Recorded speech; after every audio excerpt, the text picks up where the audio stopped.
Everyone, thanks for making it out on a nice day, and especially for those of you that are students. I realize it's the time of year where it's hard to show up to anything. So we have more audience members than panelists, and that's always a win. Some of you probably just came for the free food, though. Those tomatoes are awesome.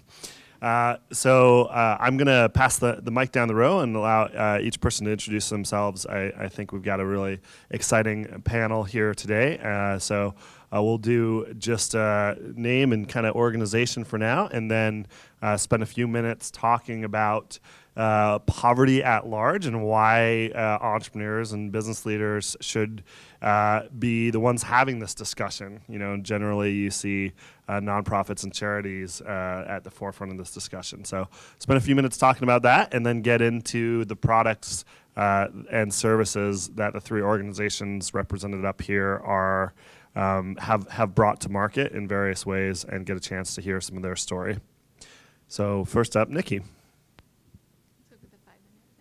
No, just who you are. Hi, I'm Nikki. I am the Global Programs Associate at Vitana Foundation, and we develop student loans.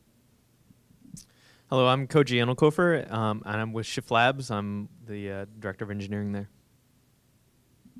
I'm Beth Kolko. I'm also with Shift Labs, and we make low-cost medical devices.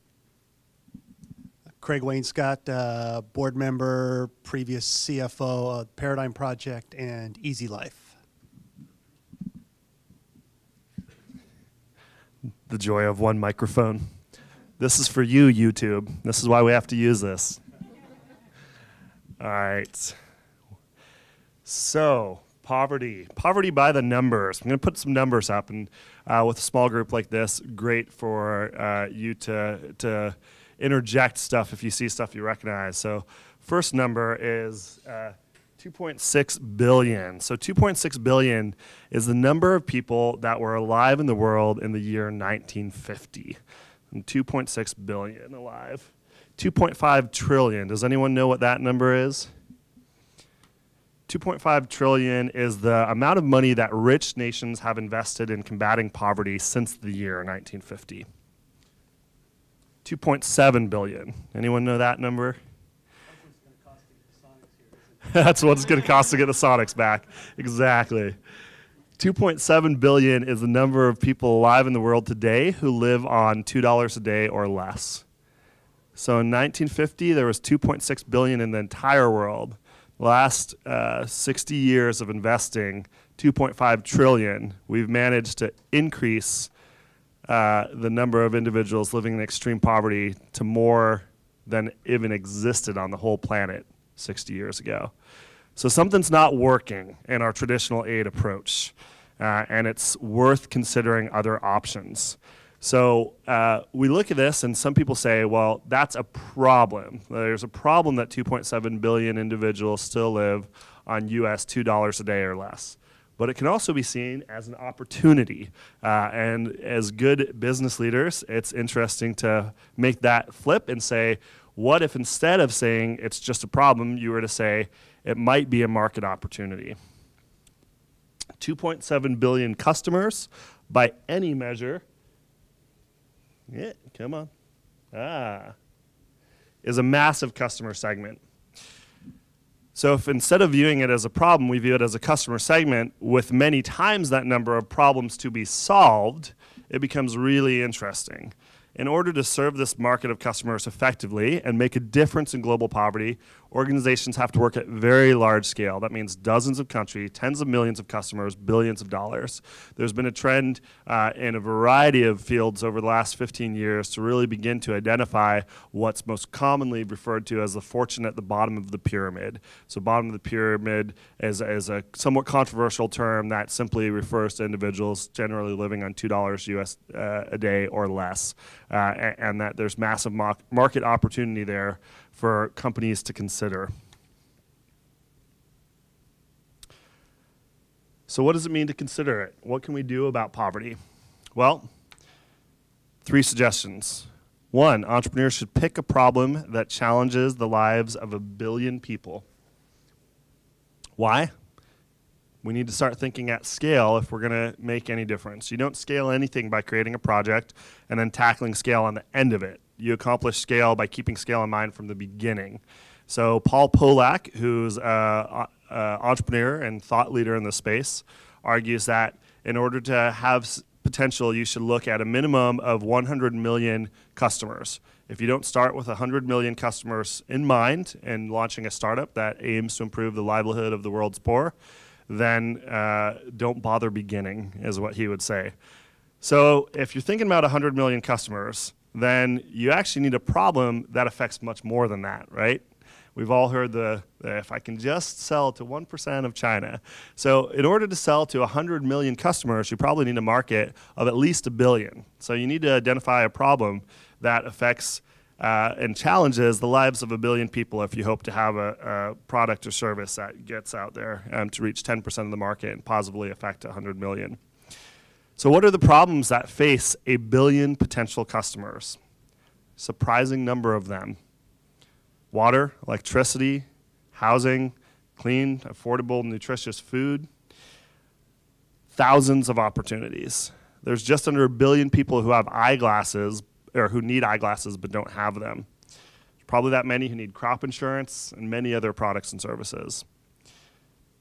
Next challenge, start from scratch. You'll hear from the panel some implementation of zero-based design. For those of you who are MBA students, you're familiar with the concept of zero-based accounting. Well, zero-based design is very similar. So right now, of the 6.5 billion people on the planet, 90% of our design services are spent on very few. And so there's been a movement underway called Design for the Other 10%. What does it mean to begin to think about how we design products that serve the rest of the market? Half of those 6.5 billion don't have access to the regulars of food, clean water, shelter, and there's a reason why that designers focus on the 90%. A famous bank robber was asked once why he robs banks, and his answer was because that's where the money is. And so it probably applies in this situation as well. When we ask why is design 90% of design efforts spent for 10% of the world's population, up until now, a lot of people thought that's where the money is. Well, thinking around that's starting to change. So this concept of zero-based design, starting from scratch to create innovative products and services that are tailored to the poor and armed with a thorough understanding of what they want and a need driven by what's referred to as the ruthless pursuit of affordability. How do you design a product for a customer that lives on $2 a day or less? Well, you have to start from wholly different premises. And that starts with listening. So don't look at the poor as beggars or bystanders to their own lives, but instead as customers. What does it mean to approach them as a true customer segment and set out purposely to listen to understand them? What does it mean to think like Steve Jobs, who famously said, "I don't serve markets, I create them"? How can you actually approach and try to transform an entire market? If doing so, your business can change economic behavior, create huge numbers of new jobs, and transform the characters of villagers, because the majority of the world's poor still are rural. Despite massive urban migration over recent years, the majority of the world's poor are still rural. And then scale. Obviously, if you're thinking about a problem that affects 1 billion potential customers, you better be thinking in terms of scale. And you have to design from that from the very beginning.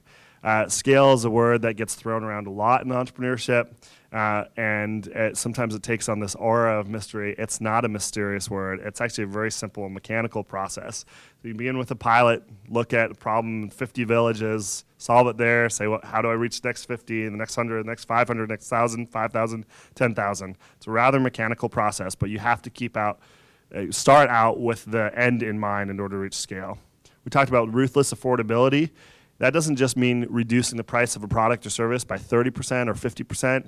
It means getting it down to 10% of what we're thinking in the developed world. How do you start designing a product at 10% of what it would cost here?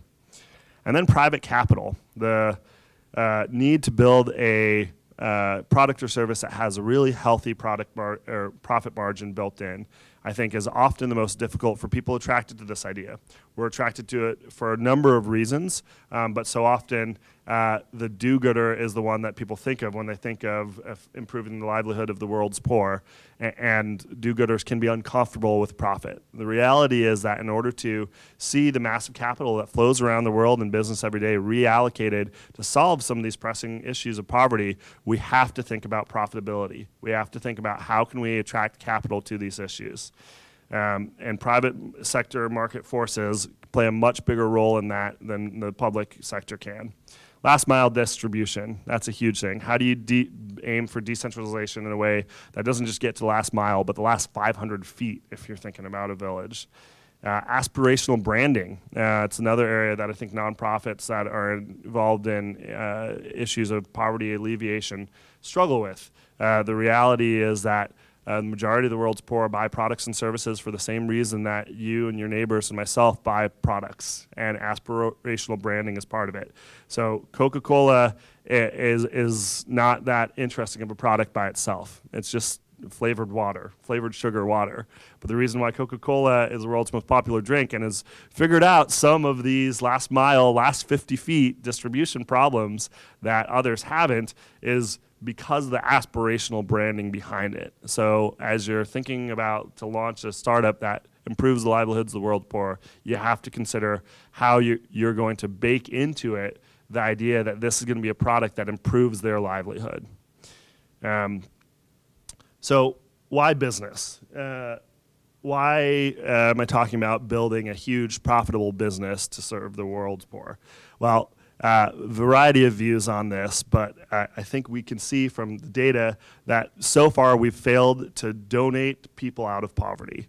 That's not to say that grants and donations have no place in this, not at all. There's certainly areas of healthcare, areas of infrastructure where that charitable nature of money is absolutely necessary and has been proven very effective. Education as well. But despite the trillions that we've spent, we've actually seen an increase and not a decrease in the world's poor. And so businesses have an opportunity to step in and do something interesting here. Grants don't cover the whole unmet needs, and they don't last enough time. So very often we end up with grants that come in, do some good, and then when the grant expires, the good goes with it. Business approach has to approach a market that they're going to serve for the long term. And so the sustainability of business, the financial sustainability of business, has a unique way to contribute to improving the livelihood of the world's poor. So Paul Pollock, who I mentioned earlier, is an author of 2 books, one called Out of Poverty and the other called The Business Solutions to Ending Poverty. And majority of what is being presented today is some derivative of his research. He has an incredible history as an entrepreneur and is one of the few entrepreneurs who has built some products that have not quite reached the scale he advocates for, but getting close to it in terms of a treadle pump for small plot farmers and drip irrigation, where he was able to successfully go in and show that by selling these in a market-based approach, the improvement that his products offered to the livelihood of the world's poor was significantly beyond that which the charities giving away the products were able to do. He has 12 steps that he recommends for any entrepreneur considering launching a startup in this space. First is go to where the action is. Just like anyone who advocates lean startup methodology, you need to spend time with your customers. That's how you learn what they need. So go to the customers first, learn what they need, and then build the product or service from there. In his case, Pollock went and lived with farmers for 6 months before he began to think about solutions. His next one is interview 100 customers a year. And when he says this, he means CEO, founder. Don't send out someone who works for you. You go out and interview 100 customers a year. You have to do it in order to listen to what they say. Too many entrepreneurs, in any market, build the product they want to build, not the one that's needed. And it's as true in the space of building a product serving the world's poor as it is in tech or any other space. 3, context matters. If your solution isn't right for the context, if it costs too much for the customers you're trying to serve, you won't succeed. 4, think big, act big. 5, think like a child. 6, see and do the obvious. Others won't, so that's opportunity for you. The obvious can sometimes be the most difficult thing to do in any business. 7, leverage precedents. Another way to say don't reinvent the wheel. Don't come in thinking that you need to reinvent something that someone else has already done. 8, scale. We've already talked about it. If your business doesn't have potential to scale, you need to at least start thinking about a market of 1 million customers if you're wanting to launch a business in this space.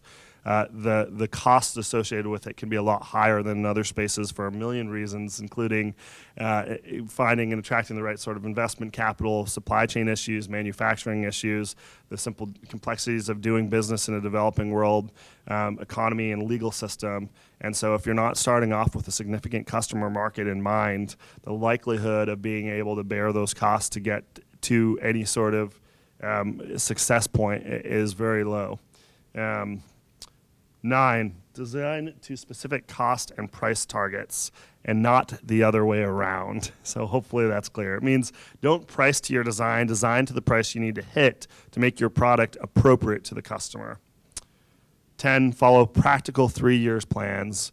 10 years or 2 years is too short, 10 years is too long.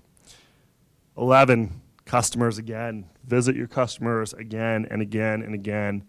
Any successful business is based on talking to your customers all the time, and doubly, triply, quadruply so in this type of market.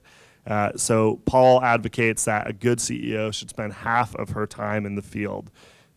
12, stay positive. Anyone who wants to launch a startup that aims to create value for society and aims to bring products and services out that truly have significant improvement effects upon the world's poor is going to have 1 million discouragements along the way. It's not an easy path to take, and so you can't be distracted by what other people think unless they're your customer.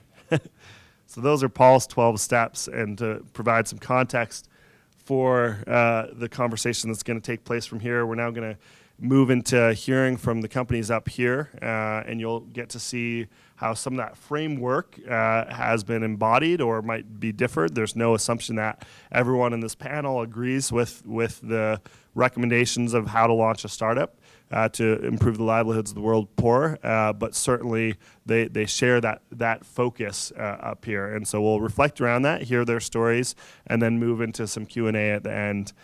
So actually, first up, it says Shift Labs, but we're going to go ahead and start with, to my right, Nikki from Vitana, and hear a little bit about the founding story of Vitana, her work there, and what they're up to right now. Thank you. Hi, my name is Nikki Sanchez Comeau. Said that before.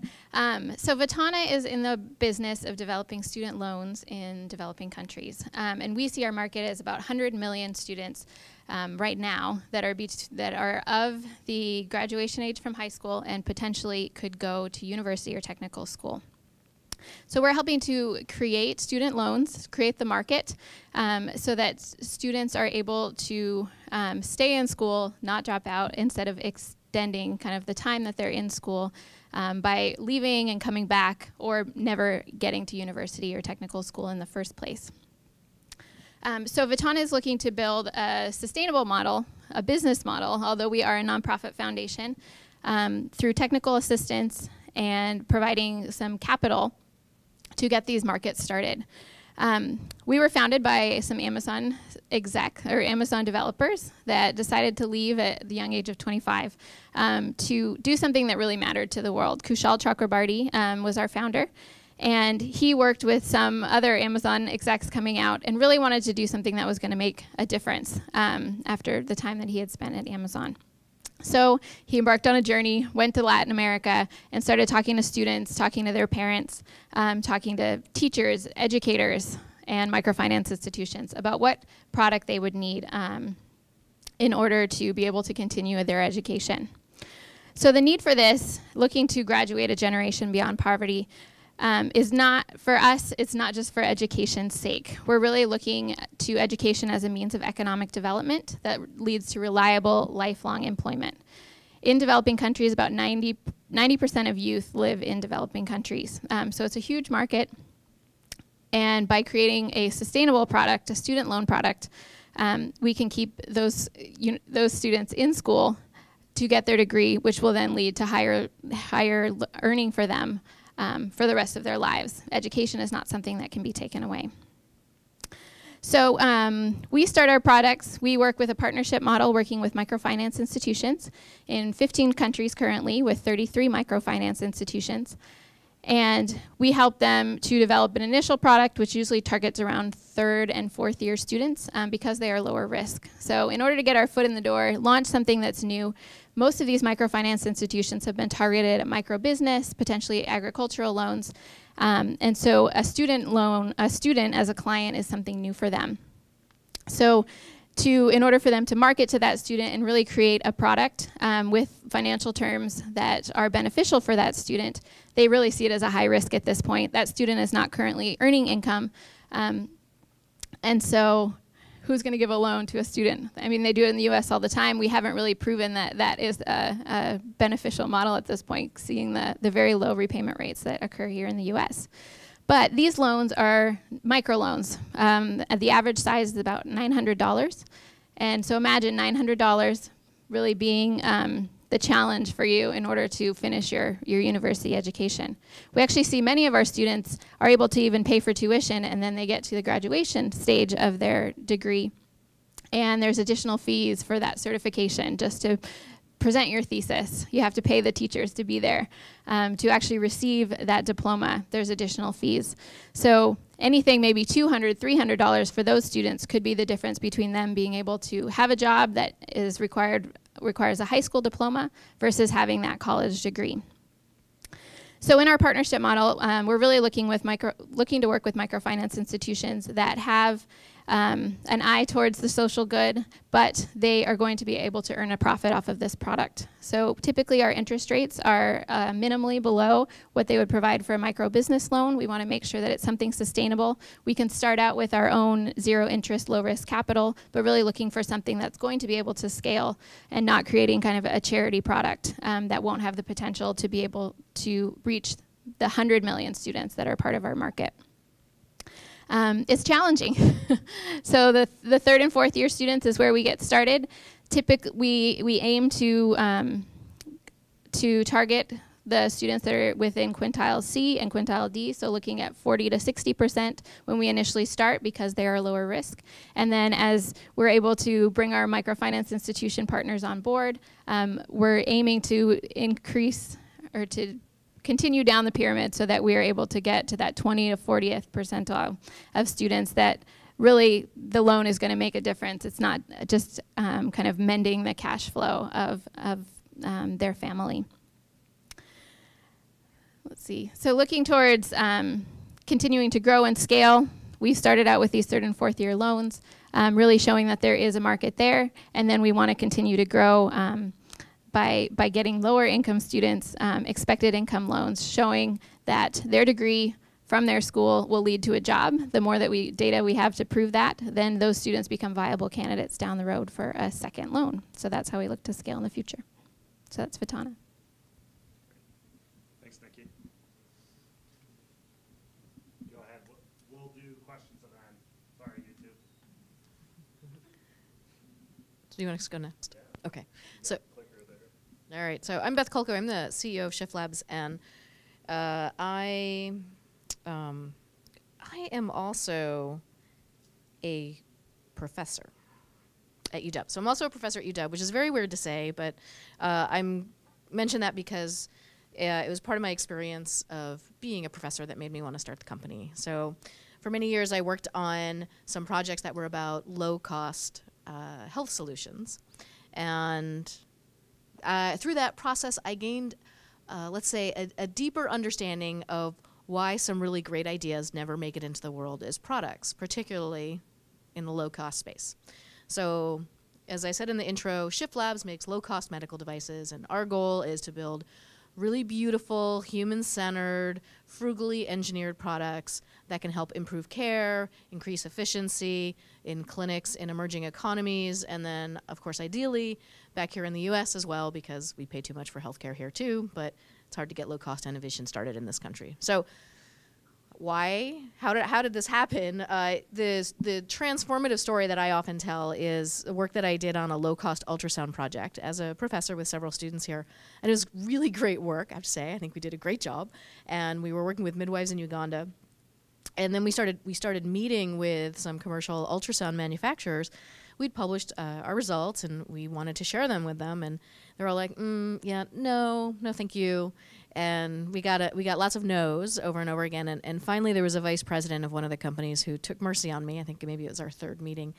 And he took me aside and he said, we could make cheaper technology, but it wouldn't support the cost of our sales force. So we have no motivation to do so.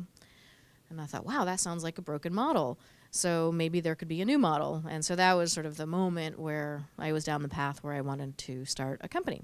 So what we do, as I mentioned, human-centered design, really focusing on not just what people need, but also what they want. And I think that's really important when you start thinking about building a business for the world's poor. That's the terminology? For people who are not maybe like people in Silicon Valley. So we think about the distinction between need and want. And the market opportunity for us with respect to healthcare leverages some really interesting, an interesting historical moment that we're in now with respect to healthcare. So the private healthcare sector in the developing world is growing incredibly rapidly. And in the largest economies, over 50% of the healthcare dollars are spent in the private healthcare sector. So those are people who are running for-profit medical centers. They're looking for equipment that's going to help increase efficiency and reduce their reliance on consumables, all those things, help them save money, help them provide better, more efficient care, help them attract customers, help them look more modern. And the answer that we saw was, okay, this is a sector that is going to be attracted to market-driven solutions rather than, say, solutions that come from the philanthropic side, which often, you wanted something inflammatory, solutions from the philanthropic side that often focus on what people need, not on what they want. And that is a meaningful distinction. So that's pretty much what we do. And the other thing, you can see in our tagline, simple saves lives. Let's see. Oh, that did work. So this is sort of the big picture here, right? In the U.S. and the developed world, you got lots and lots of equipment, and then in an emerging market setting, this is a picture I took at a hospital in India, beautifully cared for, clean. But the remarkable thing there is there's not a single piece of equipment in that ward except for the hospital beds, and it's not that you can't build things that would be useful there, but there's a total lack of products that are appropriately designed and appropriately priced. So that whole designing to the price point is really key as well. So that's what we do, and this is our first product, and we learned how to do product photography, not perfectly, but because in startup land you do everything. So that's it in action. It's a flow monitor. It's a substitute for an infusion pump, and right now, most people in the world don't have access to an infusion pump. If you're in a hospital and you're getting fluids, well, this is what happens. The nurse will count the drops as they fall, how many fall per minute, and then they'll do mental math to convert that to a flow rate because it depends on the tubing size. So you can imagine how error-prone that is. So that's a device that just fits into how people are already doing their work, not demanding a lot of change, and tells you what the flow rate is. I guess our product photography isn't really that good, but you can't really see the screen. Anyway, you can see it here. And it tells you what the flow rate is and sounds an alarm if there's a problem. Nifty little device. Super hard sector to work in. Not sure I would recommend starting in the medical sector to anyone because of regulatory issues. So what we're doing is we're starting by selling to veterinarians because you can actually sell medical devices. You can sell devices to veterinarians without getting regulatory approval. So that's sort of who we are, what we do. Our strategy is starting with the vets in the U.S. and then moving into markets overseas with partners for distribution. So we've been talking with people in India, Nigeria, and the Gulf states. So people who have business relationships there to move overseas. And I think during the Q&A, I don't know how you want to do this, but Koji is the sort of brains behind the product development, and I think he can probably talk about some of the challenges about actually building low cost, as well as this is his second startup, so contrasting startups. Do we have time? Sure. Do it now. All right. So I'm Koji, and I'm a mechanical engineer by training. And as Beth said, this is my second startup, my second hardware startup. So as far as sort of starting companies, I'll say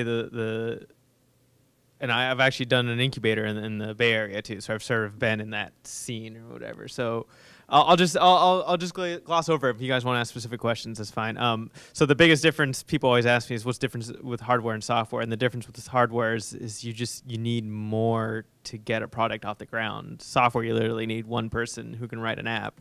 Hardware, if you're gonna do it right, and by the way, 3D printing is not yet a mass manufacturing process. So you need injection molds, you need tens of thousands of dollars to get molds and find suppliers and outsource it all, and then you got to assemble it.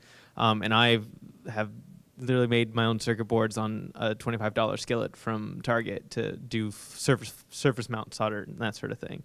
So there's a lot of work sort of up front, but a lot of the things are also very similar. And the Pollock thing hit on that is like knowing your customer, right? Designing for what they want. It's much easier to sell something that somebody wants than what they need. So always keeping those sorts of things in mind. And then when it comes just to developing low cost, that's a whole nother issue, because when we do talk to customers, they're like, well, it'd be great to have this and this and this. And of course, everybody talks to us, oh, we should do this, or should have a backlit screen, on and on and on. But every feature you add adds costs too, and so you really have to think about that minimum viable product. And everybody keeps wanting to add features, and really your job as sort of the engineer is to actually figure out what features you can remove. And I spend a lot of my time actually doing that, being like, do we really need that, right? What is the main task? We're making sure that the fluid being administered to patients is accurate and consistent. Anything that's not directly affecting that can probably do without on the minimum viable product. And of course, features are good because you can always have your super ultra luxury brand, and then you can make lots of margins on features, right? That's kind of how it works in the hardware business. It works with cars, it works with stereos, it works with your coffee maker. But I think that the real challenge is really finding that minimum viable product. Simplicity, and that's sort of our motto at Shift Lab. So, and I'm happy to talk about that more at length if anybody has any questions, but I'll leave it at that for now. Thank you. Grab that clicker from you. We'll see what happens next. Hi, Craig Wainscott, Paradigm Project and Easy Life. I broke it. I can do that. There we go. Paradigm Project was founded in 2010, and it was a group of business professionals who had a big heart, some business experience, and wanted to try and apply that to, solving a problem. But we intentionally looked at problems that could be the most profitable to us. And I will say, and Brian knows this well, is I almost feel like I'm old enough to be a curmudgeon or at least a critic, but the best thing you can do if you're interested in this space is build a really good business. We have a video where we have the phrase, profit from the poor, and talk about alienating people, but get over it. I mean, that is the best thing you can do. They won't buy it from you if it doesn't solve their need. And if they buy it from you and it works, they will tell their neighbors and they will buy one. If it doesn't work, you're out of business in 6 months. Trust is a big deal in these markets. But, build a good business, build a good product, all these other things you absolutely have to do because they don't have a lot of money to spend. But if it is a good business and you are making money, profit is kind of like the dirty version of sustainability. We like to say, oh, we want to have a sustainable solution. Well, that means you actually make money, return it to your investors, can raise more capital, and scale. So that's just kind of one of my soapboxes. So we intentionally went out to return capital to investors and actually make people's lives a little bit better. The initial problem that we landed on was basically cooking over open fires. Huge issue in the developing world. I think in Kenya, 86% of the population cooks at least one meal a day over a campfire inside their house. It's remarkable. And so not only is it hugely inefficient from just a thermodynamic sense, I mean, the heat is going everywhere but the cook pot. The wood isn't burning completely, so you've got this particulate matter and smoke. Women are hauling wood, gathering wood, cutting down trees. I mean, environmental, health, all sorts of issues. And so we said, hey, these efficient cook stoves, they've been out there for 2 decades at least in the kind of development community. What if we could find a way to commercialize that? And so the part of the formula at that time was carbon credits. We can talk more about that, but we have made a couple of pivots and shifts as a startup over the last 3.5 years as carbon markets have changed. And we've gotten better at commercializing the product set. But we did have a problem with women and children in particular, huge burden on them. But being in business is very different than being in a nonprofit development mentality. As Beth and others have said, we can talk about the problem we want to solve. If you go to any of these communities, they don't talk about their problems. It's amazing how resilient these people are. They do have needs. They certainly would like to have less smoke. They would certainly like to have their children cough less and be, healthier and not around smoke. But that's not our problem to solve. But if they see a solution, they might part with some money to solve that. So we've taken a very kind of consumer goods approach, doing consumer groups. We'll take 6, 9 different stove models into a village and let women play with them, and we'll decide to sell the ones they like the best. And over time now we've gotten into the manufacturing business, both kind of our own brand or then we sell other products into that, because when you start with one product, you can have a great product, but getting to the 2.7 billion people who maybe could use it takes distribution and logistics, which are a huge challenge. I mean, that is the challenge in all of this. So one of the problems we knew we needed to solve is you can't be a one-trick pony. If you're going to get a distribution network interested, you got to have more than just a stove to sell.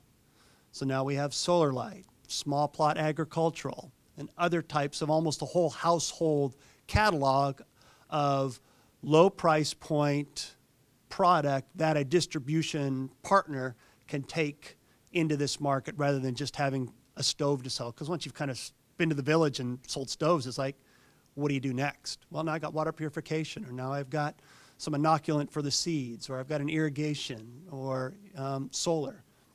So that's been our approach to some of this. The deforestation. We really set out to change the paradigm, not so much for the women, but really how you think about business in these communities. We want to make money, but being in business, again, I mean, there is a direct connect between their needs and our success. And if you don't solve their needs, man, you're asking them to part with, 1 or 2 weeks of pay for some of these products. And obviously there's a huge hesitancy. But I'll tell you, all the women who have bought one of these, if you tried to take it away, they would hurt you. And I've got several great stories about just the behavior in these marketplaces. So, one of them is we had, not this stove, but a really nicely made stove, manufactured in China, another stove company provider, and then a locally manufactured stove that we'd help get manufactured. From a functionality standpoint, exactly the same. Efficiency, usability, exactly the same. Finish quality, very different. Show both the stoves, and the women would go, ooh, I like this one. And they'd say, but it's too expensive. We say, well, this one works the same. You can afford that. Don't want that one. I want this one. It's too expensive. I mean, that's what they would keep telling you, is lower the price on the fancy one because I want the fancy one. I won't buy the one I can afford that does the same job because it doesn't look as nice. So in some places, we don't show them the nice looking one. But there is this aspirational consumer behavior that is like built into the global DNA. So you have stories, and the other story is, we would take these stoves and start talking, and we think in this very Western mindset of, your kids will be healthier, you'll burn less wood, you'll save money, you'll spend less time gathering, all these, and you can attach economics to all these benefits. The women literally, are going, I now have a clean modern kitchen. This is literally the first appliance they've ever had, and that's why they buy it. Now, 2 months later, they've realized they're saving money on fuel. Their eyes aren't as red and runny as they used to be, and they experience the benefits, but the benefits that we would try and sell weren't the reasons people buy these things. So it's back to, understanding your customers. So almost 4 years later, we've got a product catalog. We've had to make a few changes and adjustments, and I can talk to you a lot more about kind of things that we've learned about distributing in other countries and trying to run a multiple bottom line business where, you kind of end up expecting everybody else in the food chain to have the same mindset around the multiple bottom lines, which is a challenge that I don't think gets addressed very often. So back to you, Brian.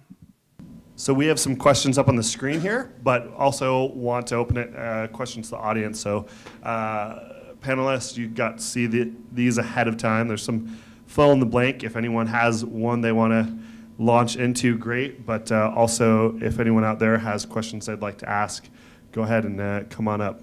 We can start with the audience, yeah. I was kind of curious. You said, go to where the problem is, see how things work.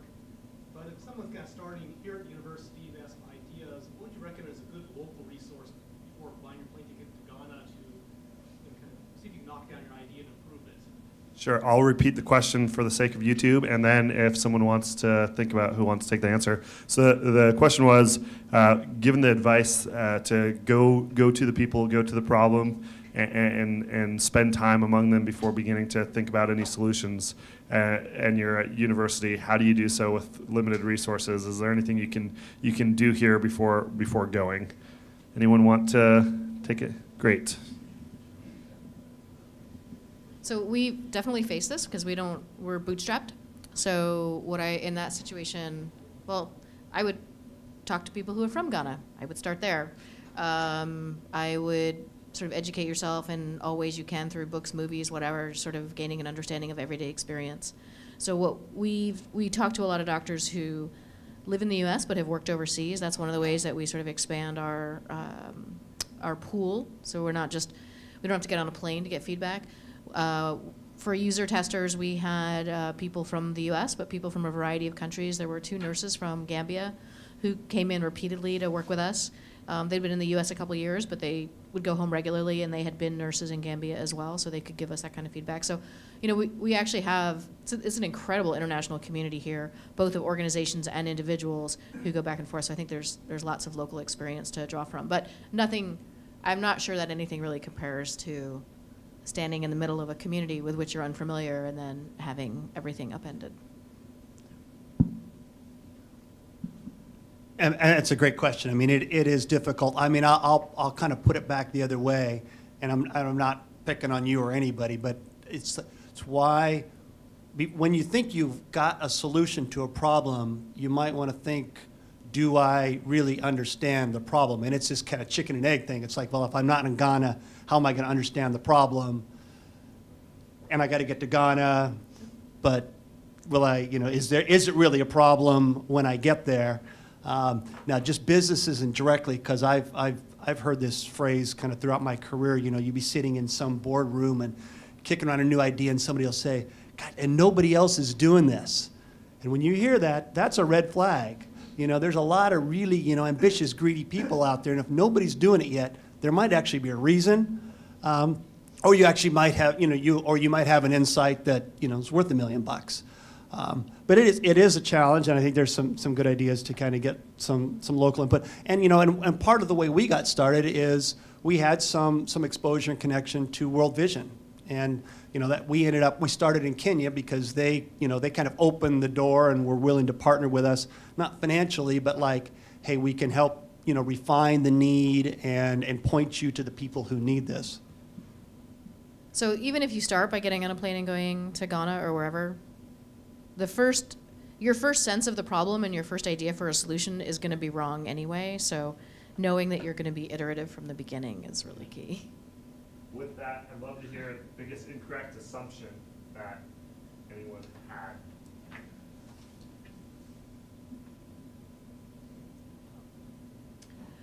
I think I didn't understand, like I knew intellectually, but how long a production cycle is with hardware.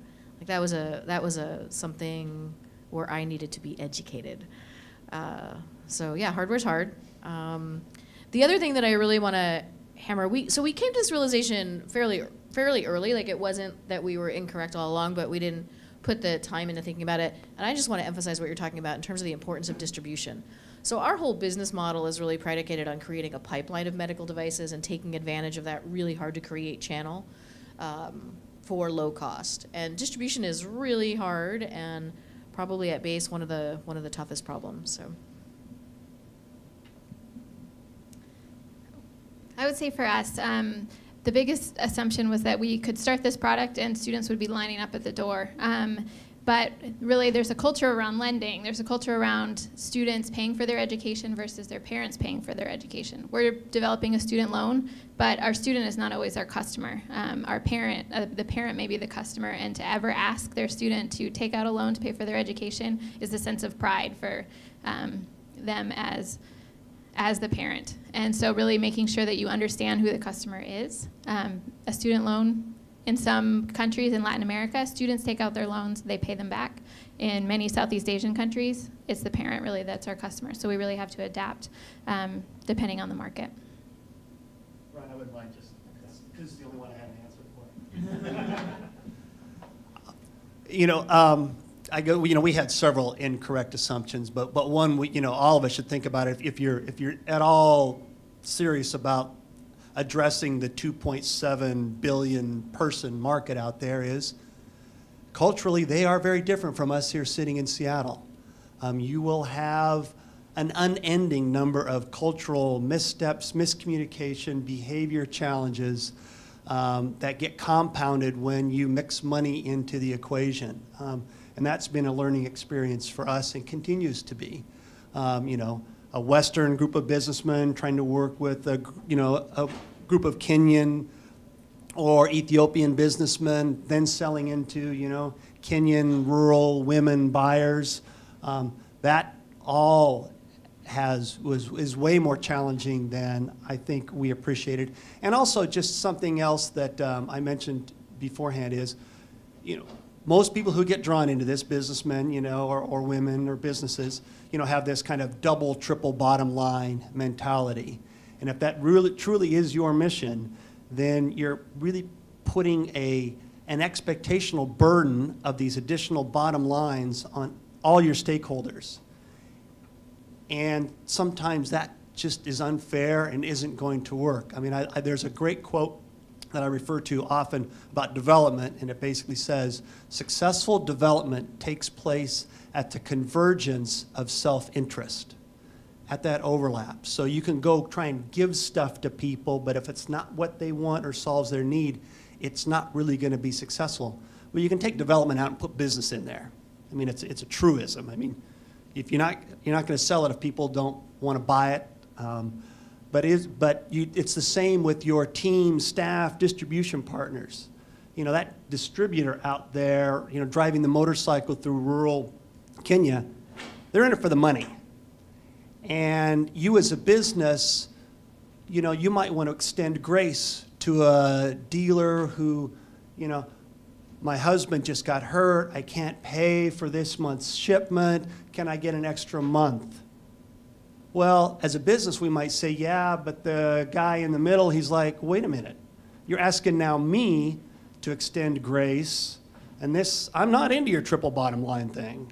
You hired me to just be your distribution partner. So it's always good to think of as a business, if I really have this kind of triple bottom line, improving the lives of the poor, can I ask everybody else involved to have that same mentality? Or do you find a way to put that on management, investor, donor, somebody else, and shelter the rest of your business from those obligations? Something to think about. Any question?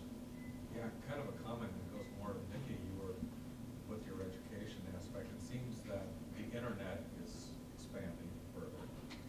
And I'm wondering how you're thinking about that. Is there any opportunities for branding what you're doing so that, you know, Sally Mae, so to speak, gets promoted? So, but is the internet going that far? Is that a possibility that it can be used in some of the places you're thinking? Yeah, so the question was about how the internet may change the way that Vitana scales or the market that we're addressing. So that's actually, it's interesting you bring that up, very timely.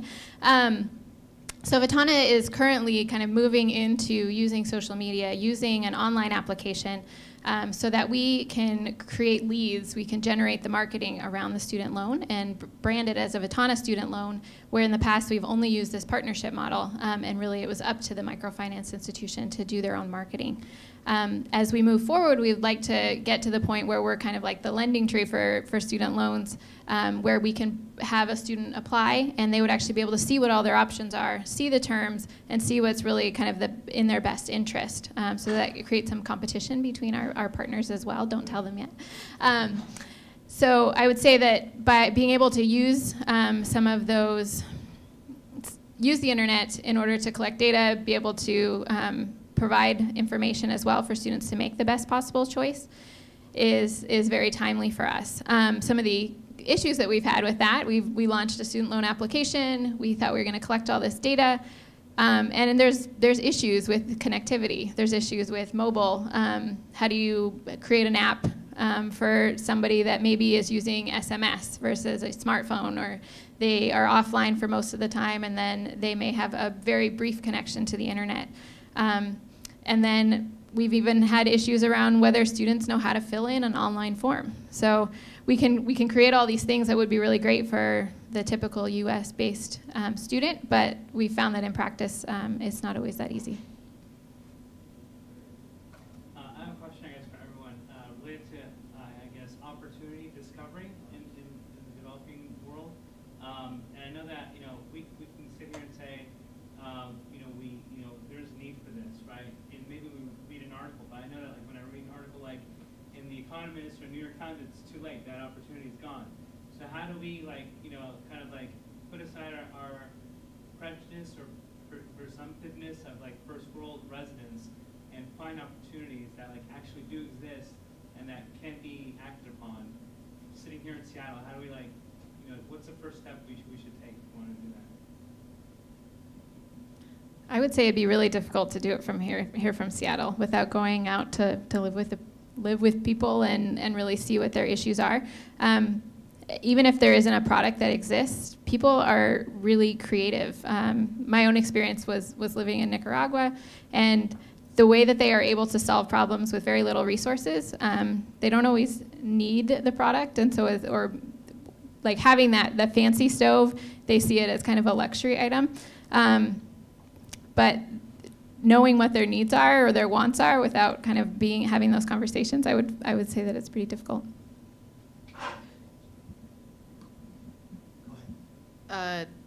Yeah, difficult. Also, partnerships maybe. So for me, I had this other job and essentially subsidized 15 years of market research in emerging markets. So I'm trained as an ethnographer, and I had spent 15 years in emerging markets figuring out how people adopt technology and what they like and what they don't like and what makes them start using stuff. So that's not really viable for a startup, but it makes me a great partner for someone else.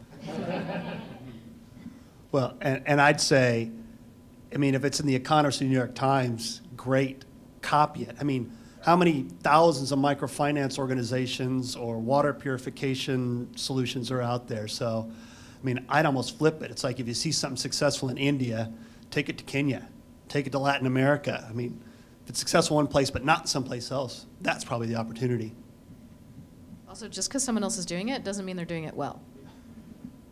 Actually, I was just going to touch on that. A lot of times when you read articles in magazines or blogs or something, it's the product that's great, but what they're not covering is, and we've all touched on this already, is the distribution and sort of the longevity. Is it going to arrive where it needs to, and is it going to be of value to the people there that it's going to sort of stick around? It's not, because a lot of times, especially in sort of the nonprofit world, they'll get a stove or something. It's not that great. Maybe it solves the problems that we sitting here in Seattle thought they needed.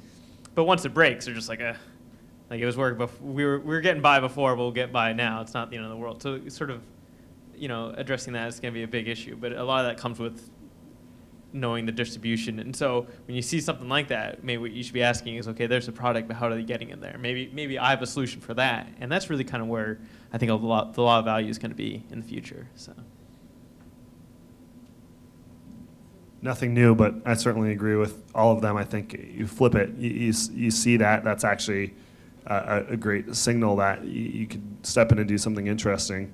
In almost every one of the areas where we talk about what are the needs of 1 billion people, nobody is serving the needs of 100 million people in any one of those areas. Very few are, let alone a full billion. So if someone else is there, that's a good sign. To Craig's point of being in boardrooms earlier when they're like, and no one else is doing it, that's when you run the other way.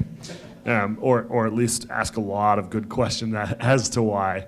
And one other way is a lot of nonprofits are able to identify and get close to a product or service that they see as meeting the needs of the customers or needs of the communities they're serving, but they haven't yet figured out how it might also meet their wants. And so there's great opportunities to partner there. So even locally, PATH with their Healthy Households Initiative has a whole range of things that they're looking for partners to say, hey, how can you help us commercialize this? They're constantly seeking out commercialization partners because they know that's not necessarily their greatest strength. And so there's lots of opportunities there.